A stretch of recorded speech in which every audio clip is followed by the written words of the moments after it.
The world of outlaws would say, often imitated but never duplicated every time they bring their cars out on the track. We could say that about a man, a legend, a leader in the announcer's world. That would be Frank Sagi, a man that could put you on the edge of your seat where you had no other choice but to come back to the races the following week. He was true to the fans, to the Hagerstown Speedway, all the drivers and their sponsors. He led the way. He opened doors and broke down barriers that some people never realized. As we sit down with Alan Sagi and get a history lesson on his father, we're going to learn about what type of man he was outside of racing, as well as what he did for the Hagerstown Speedway and other tracks.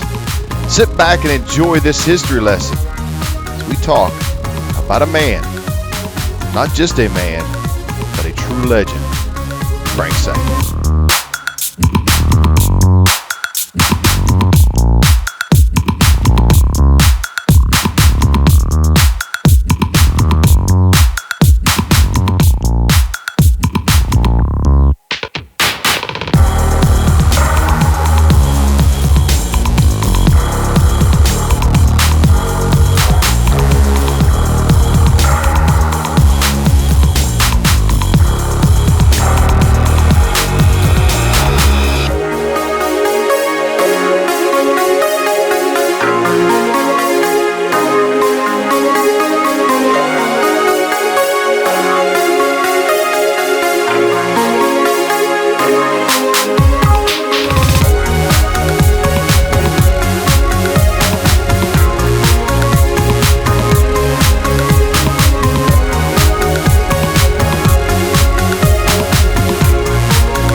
Alan, here we are, brother. We're just a few weeks away from your dad's event, and it's more than just your dad. There's a lot of people that come to be a part of it, and you honor your father in an incredible way. But my goodness, man, do you sleep? Because you got so much going on behind the scenes with this, and we just made some announcements this past week.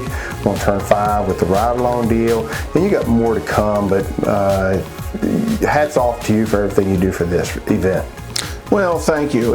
It's kind of, I guess, one of those labor of love kind of things, and I want it to be all it can be, and we'd want to try to do things the way that I think my father would. I even sit down with a legal pad like he used to. I remember when I was a kid, he'd sit at the kitchen table and do his racing notes on a legal pad with the binding at the top.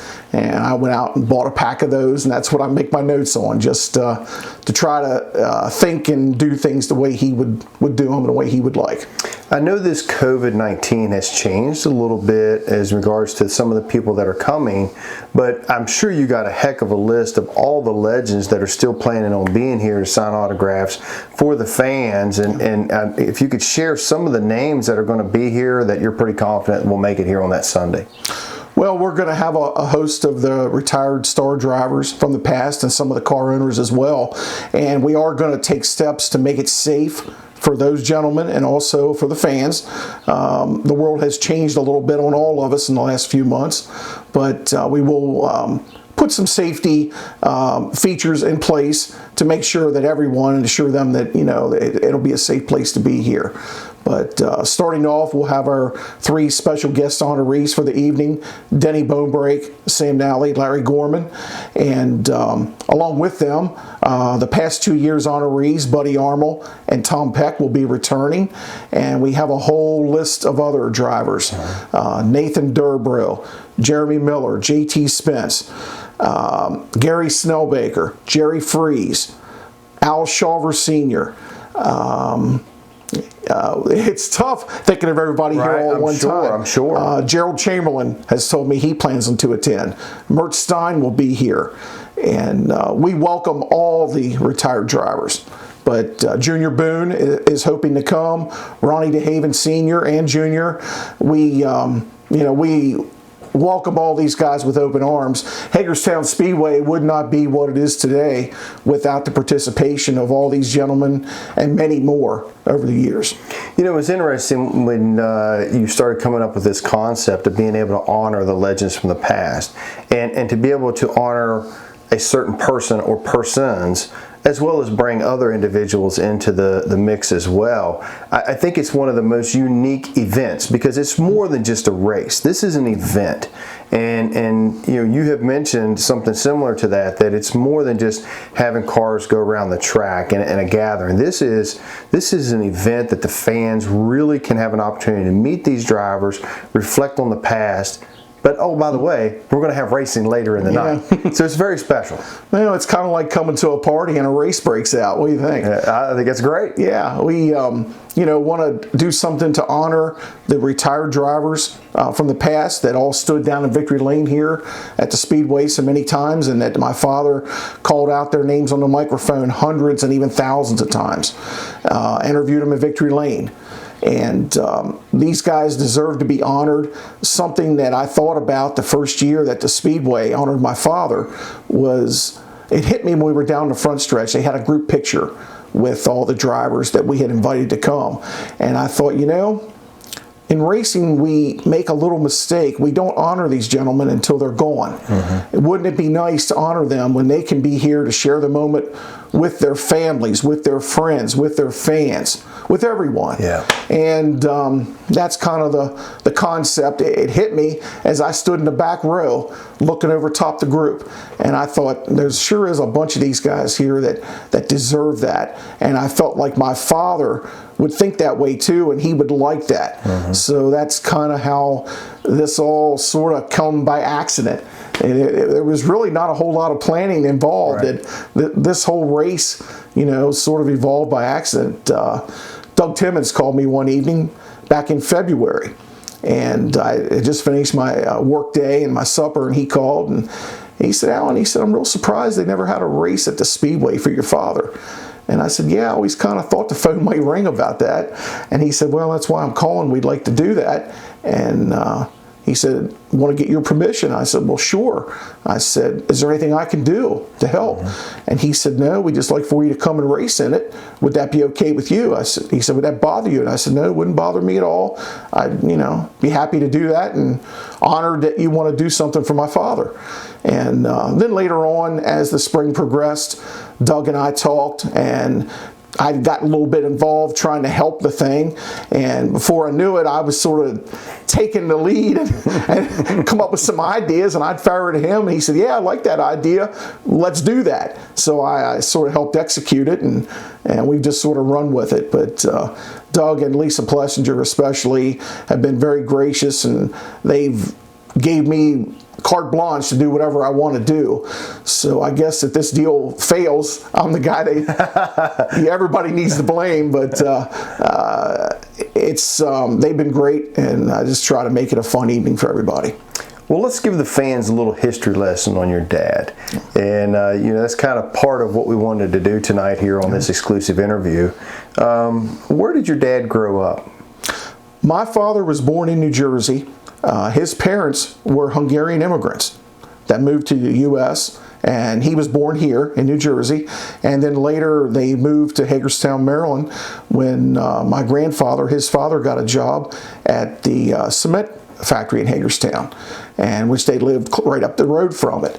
And unfortunately, my father's father, got sick when my father was only a teenager. And my father, of all the accomplishments he had and all the things he did, probably the most impressive to me was he quit school when he was 14 to work full-time and support his mother. And he saw that she was taken care of until the day she died. And he went back to school and took night classes to get his GED and get his diploma. Wow. And by working full-time, and he worked more than one job, he worked 2 or 3. And he met my mother, they got a home, my grandmother lived next door, my father worked to help provide for his mother. At that time, people didn't get a whole lot of assistance from the government. It was not enough for her to live off of. Right. But he worked to make sure she had everything she needed, and my mother was a saint. She did everything she could and needed to do to help his mother, and they helped her till the day she passed, which was when I was just a baby.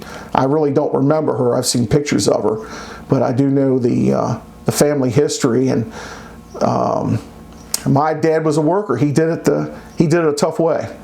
You had mentioned he got into the concrete side of things, but that wasn't his full-time job toward the latter part of his working career, was it? Well, that was his father. Okay. His father worked at the cement plant.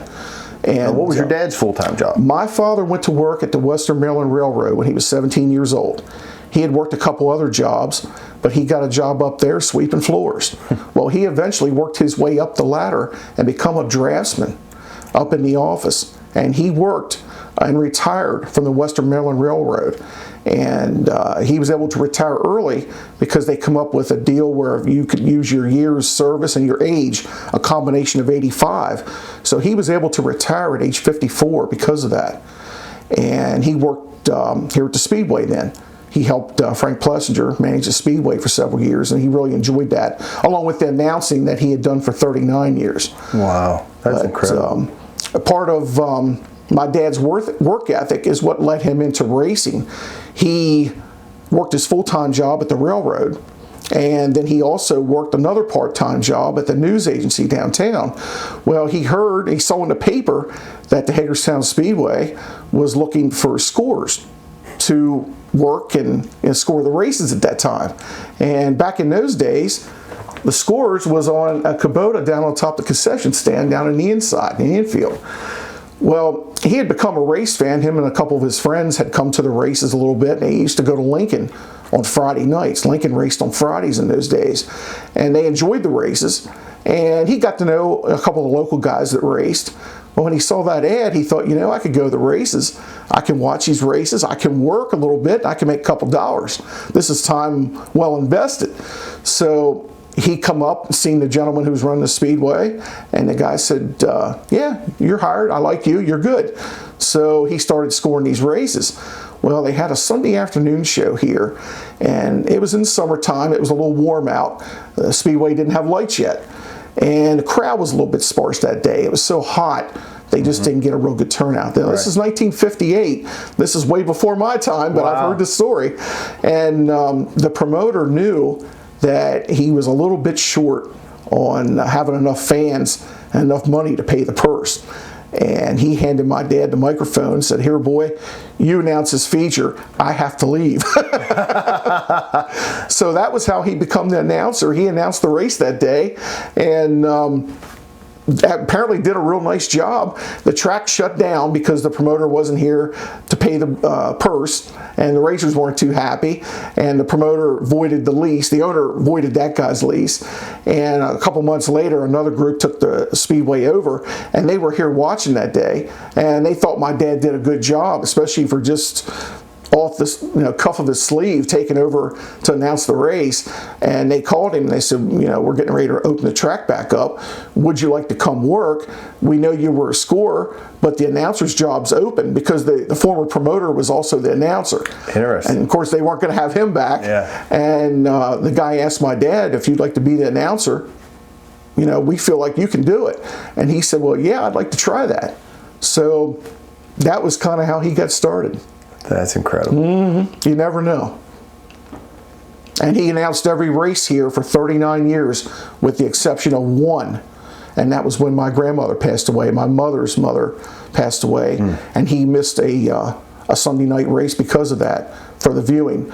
But he never missed any other race, or even events during the Ag Expo. They'd have turtle races up here. He'd announce them. Wow. I mean, if they had anything going on here, tractor pulls, motorcycle races, anything at all, he was here and he was on the microphone. Your dad announced a lot of races here, but he also had the opportunity to go to some other tracks as well and announce. Some on asphalt and some on dirt. Is that correct? Absolutely. My father announced at 75 different speedways up and down the East Coast, from Trenton, New Jersey to Volusia County in Florida. Wow. And points in between. Majority of them dirt, but quite a few pavement tracks also. He was the full-time announcer at the Beltsville Speedway in Beltsville, Maryland, kind of between Baltimore and Washington on the BW Parkway down there, for about 12 years. That was a NASCAR sanctioned half-mile asphalt track. They raced on Friday nights. And he really enjoyed that. It was a little different. He'd announced Beltsville on Friday nights. For a while, he announced Winchester on Saturday nights for many years, and Hagerstown on Sundays. When I was a kid, I was probably about 7, 8 years old. I remember my mother sitting down at the kitchen table one night, and she said, "Frank, the boy's getting a little older. You're missing out on doing things with him because you're always at the races working. Why don't you give up one night and do a few things with Alan?" And without hesitation, he said, "Sure, which night would you want me to give up?" And she said, "Well, that's up to you." Well, his heart was here in Hagerstown, hometown track, and he really enjoyed that Beltsville. He loved the guys at Winchester. Right. He was very good friends with Clem Laymaster, the promoter at the time, and the Snyder family who owned the track. But he just felt, well, Saturdays would kind of work better to take that day off in between and, do some things. Right. So he told her, he said, "Well, I'll give up the Saturday night track." And she was tickled to death with that. The only trouble was, come springtime, on a Saturday, Dad said, "Well, boy, it's Saturday, what do you want to do?" I said, "Dad, let's go to the races." And it's interesting because your dad was more into the announcing, promotional side, but you stepped in and started running on the track as a driver. Was your dad instrumental in having you do that, or was that because of somebody that you had met from the infield walking around with your dad? Well, he probably stayed about as far out of the way as he could on that deal. He did not influence me one way or another. Of course, he took me to the races all those years. I went every chance I got, and I loved the racing, as much as he did. And I always wanted to drive a race car. It's funny you asked that. One day, I walked in here to the Speedway for the Oktoberfest race in the fall, and Ralph Davis stopped me. Great guy, one of my heroes back when I was a kid, one of the top late model drivers. Great family. Yes, great family. And Ralph was one of the front runners here at Hagerstown and at Winchester, especially. And he said, "Alan," he come walking out from Gerald's car. Gerald, his son, was here to race that day against me. And he said, "Alan, how's your dad doing?" And I said, "Well, he's great." I said, "Ralph, thanks for asking. He'll be up in the grandstand later today." And I said, I'll tell him you ask about him." He said, "Yeah, please do." And Gerald come out, and we shook hands, and we chatted there a little bit. And Ralph said, "Alan, you ever think about becoming an announcer like your dad when you quit driving?" I said, "Ralph, heck no." I said, "I could never follow that act." I said, "I don't want to be known as the Kyle Petty of announcers. That's why I try to drive."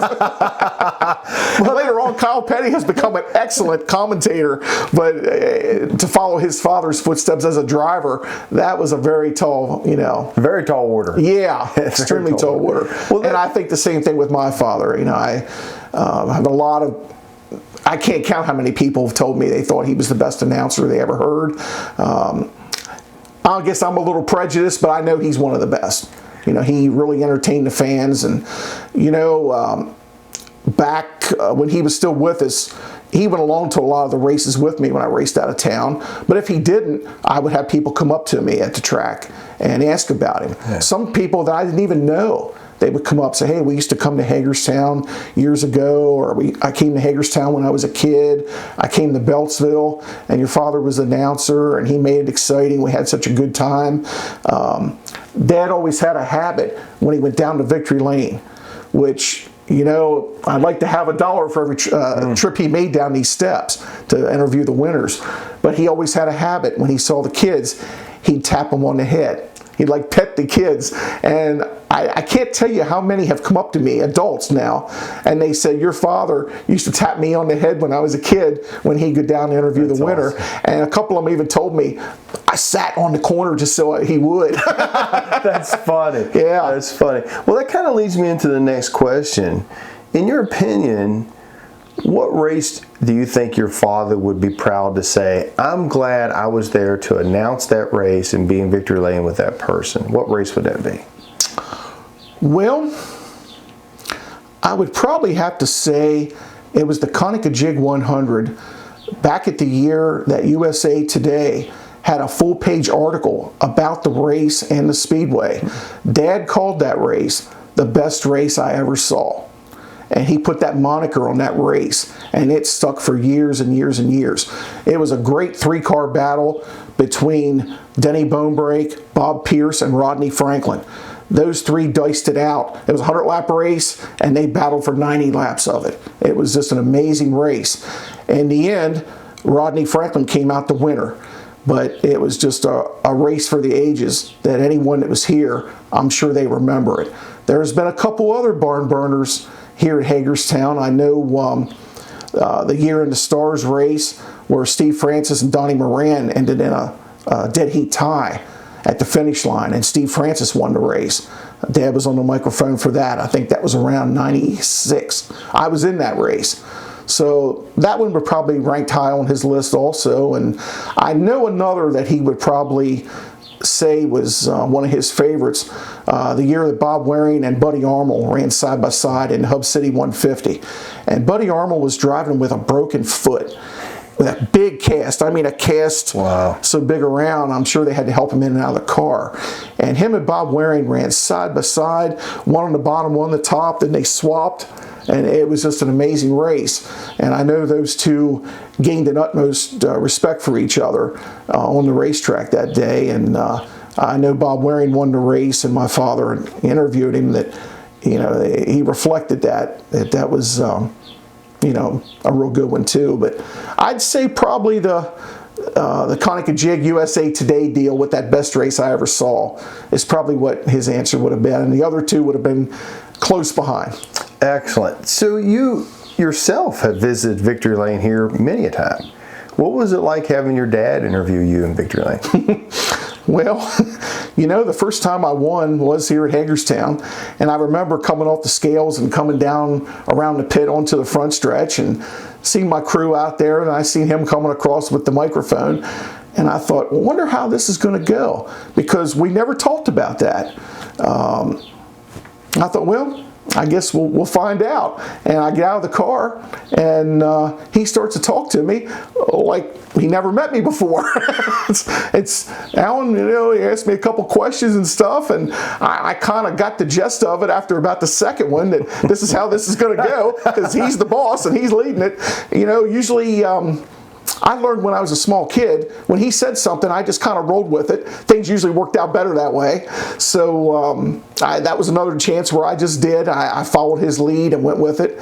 And I did not say, "Thank you, Frank," or "Frank, you, Dad," at the end. Most of the drivers would always say, "Thank you, Frank." I couldn't do that because I never called him Frank. And I didn't say, "Thank you, Dad." But I bet you $1 if there were anybody here in the grandstand that it was the first time they'd been to Hagerstown and they didn't know the Saggies, they would not know that we were father and son. Interesting. Yeah. It's funny how he really knew how to separate that to avoid a conflict. And that was his thing. He was a master. Another one of the great things that he did about as good or probably better than anybody I ever seen. He never showed partiality. He worked and tried very hard not to. He was friends with about all the drivers. He liked everybody. And of course there's some you're naturally closer to because you live closer to them, you see them more, you've known them longer. But he was always very careful not to show partiality. He really didn't care who won. He just wanted to see a safe race. He wanted to see a good race for the sake of the fans. And he didn't want to show any partiality toward me as a racer. And really in the job and the position he was in here, he couldn't really help me. He was not a tech inspector. He was not an official who did anything as far as the operations of the race.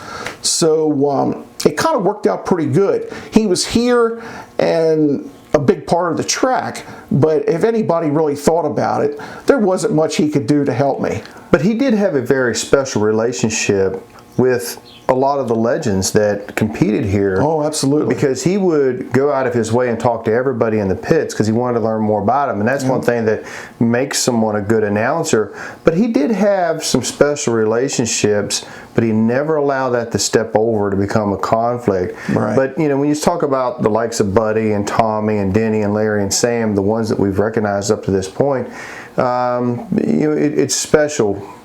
He was close with all those guys. Yes. He knew them. He knew their families well. He liked them. I believe they liked him. And they were just, 5 of a large group of many more. the catchphrases that he had, and one of them that always comes up, who's got the hot shoe tonight? Yeah. You hear other individuals starting to use that as well, but they'll always refer, as Frank Sagi would say, who's got the hot shoe tonight? Yeah. But what were some of the other catchphrases that your dad had? Well, he always did the speed is for the speedways, not for the highways. That was his sign off at the end of the evening. At the beginning of the night, he would have the long straightaways, the wide sweeping turns of this fabulous clay oval. He had a little lingo there he would go through beginning of the night. And of course he had the drivers' nicknames. I was going to say, he's got nicknames for all the drivers. Yeah, he made heroes out of a lot of these guys. You know, for instance, this year's honorees, Denny Bonebrake was the Free State Flyer. Hagerstown, the Free State. Sam Nally from Brunswick, Maryland was known as the Brunswick Bullet. Larry Gorman was the flying school teacher and also the Hagerstown Slurpee King because he owned a group of 7-Eleven stores. Tom Peck was the flying bachelor for many years because when Tom first started, he was one of the younger drivers running up in the front at those days. Buddy Armel was the Winchester Raider. Rodney Franklin was the Virginia Leadfoot. Ronnie McBee, Southern Style Flyer. There was quite a few of the nicknames that really stuck to those guys, and quite a few of them even put those names on the beer spoilers of their cars. They got to be known by those names. Jeff Robinson, Shady Grove Slingshot was a popular name. So, Alan, you know, as I mentioned when we first opened up, you know, we're just weeks away of this major event. What can you say to the fans that are on the fence as to, and I don't know why they would be, I think they'd be foolish to even be on the fence, but for those that are in question as to whether or not they want to come, what can we say to them to say, hey, you're going to see a great night of racing, but more importantly, you're going to be able to connect with some of these legends from the past? Well, we're trying to make it where there's a little something for everyone. And we'd like to feel that everyone participates in the show that night. First off, we have the meet and greet autograph session behind the grandstand, starting at 4:30, goes to 6 o'clock. We'll have around 50 of the retired drivers here on hand. We will have free artist prints to hand out to the fans when they come in the gate. These are all done by racing artist Jeff Lindsay and sponsored by the Lindsay family and Jeremy Miller and Miller Steel Fabrication. With their help, we're providing these free prints to the fans that they can get the retired legendary drivers to sign. They're beautiful prints, free of charge. Can't beat it. After that, we announced on the Turn 5 show this week, we're going to have the ride-along program with the Jim Bernheisel Racing Experience. Denny Bonebrake is going to go for a ride. I'm not sure he knows what he got himself into. You know, Denny was used to riding on the left side of the car, as we all are. He's going to be on that right side out by the wall. But Jim will take good care of him, and that car is completely safe. And we're going to have a ride for Denny that the people can watch and see Denny in uniform again. And we're going to have 5 fans that are going to take a ride that were chosen on the Turn 5 show. Excellent. So we feel like that adds a piece of interest, you know, to the show. We're going to have Tim Hoddle and Brent Hoddle from Outback Motor Speedway and Need a Sign coming out on the front straightaway at different times during the show, and they're going to shoot t-shirts up into the grandstand. That'd be great. All the fans can come. You pay $15 to get in, you got a good chance of going home with a $20 t-shirt. There'll be around 200 shirts be shot up into the grandstand area free of charge. Jeff Lindsay did a great drawing that the Auto Racing Club of Hagerstown is going to be raffling off behind the grandstand on the evening of the race. It's going to be called The Fallen Heroes. It's specially made to honor some of the great drivers of the past here at the Speedway, and along with a few of the car owners that were key in the history of the track. It'll be a one-only print artist drawing. This is the original. There'll be no prints made, and it will be framed. So it'll be a great keepsake that'll be available to all the fans. Buying raffle tickets on, it will be announced here at the end of the evening on who wins it. The drivers that are going to be on the drawing are Rodney Franklin, Chuck Brannon, Ronnie McBee, Al Richards, Dick Warnfelts, Kenny Weld, Jan Opperman, Tommy Bear, Jimmy Spence, Buddy Harbaugh, along with car owners Bobby Allen, Lee Stoltz, Richard Bonebrake, Tex Schaefer, and Speedy Hayes. Wow. So it's a really a neat thing. It's huge. What a piece of history. Yeah, a piece of history, a piece of art. So that'll be another facet of the evening. And then we are also having a neat thing on the racetrack for the super late models. We have a variety of bonuses, fast time. We have heat race money for them. JT Spence from Champion Auto Sales in Winchester has stepped up, and for the first year we're going to have the Jimmy Spence Memorial Front Row Challenge. Now what that entails is all the heat winners are going to be offered to start in the rear. If they choose and they can win the feature from the rear, they're going to get a $3,000 bonus. Wow. If they want to drop back to 9th or 10th, it would be 9th, 10th, 11th in order. And in 12th, if we have enough cars to run 4 heats, we'll offer it to all 4 heat winners, or 3, however many there should be. They will get a $1,000 bonus if they can win from those positions. So if they're going to give up their front row starting spot and they can win, they're going to get paid for it. Wow. And we're also going to give them some money just for trying. Yeah. But we were hoping that that's going to be something of interest to the fans that they'll be able to keep up with during the evening, right, and root for their favorite driver to give it a shot on one of the 2 challenges. I've talked to several drivers who are really looking forward to it. They're hoping they can win a heat because they say they are going to take the challenge.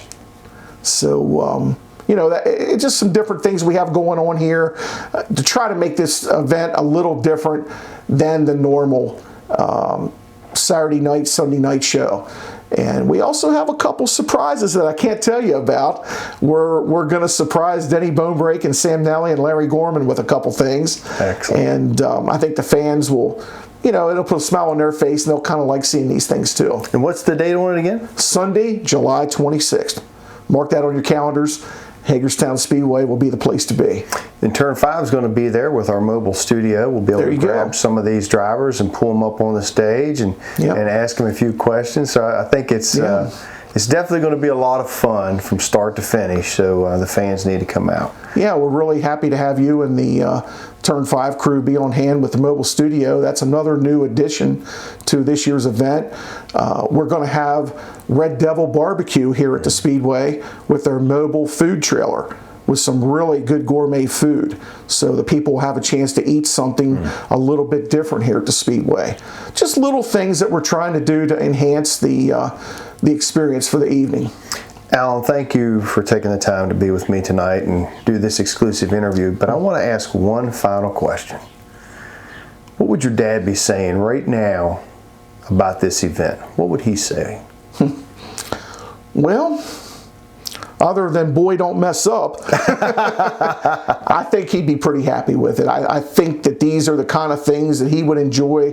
I know I wish he was still with us here, that he could enjoy it. He'd be smiling, talking to everybody, and be right down in the middle of the mix. And I think these are the kind of things that he thinks racing needs today. The promoters have a tough job. They can't do this every week. I work on this 3/4 of the year to put this together, a little bit at a time. But we try to make it a little bit special. One night we try to get some of the old fans to come back out to see some of their old heroes. We'll try to educate the younger fans to who some of these gentlemen are and what their accomplishments were on the Speedway. And the biggest thing is just everybody have a good time. That was what my father was in racing about. He did not do it for the money. He didn't get paid a whole lot to announce. I'll tell you right now, he got $60 a night to announce. He was a bargain for as good as he was. And he never asked for a raise. He didn't care about that. He was happy doing what he did. He enjoyed his job. Many times when he wasn't working, he was at other speedways watching races, promoting Hagerstown Speedway. And he just enjoyed racing. And he did that right to the end. He'd go along with me, and he would see old friends. He would meet people that would come up to him that maybe they were kids when he was around, but they would introduce themselves and talk about the racing, back in the day and different things. And I think this is something he would enjoy.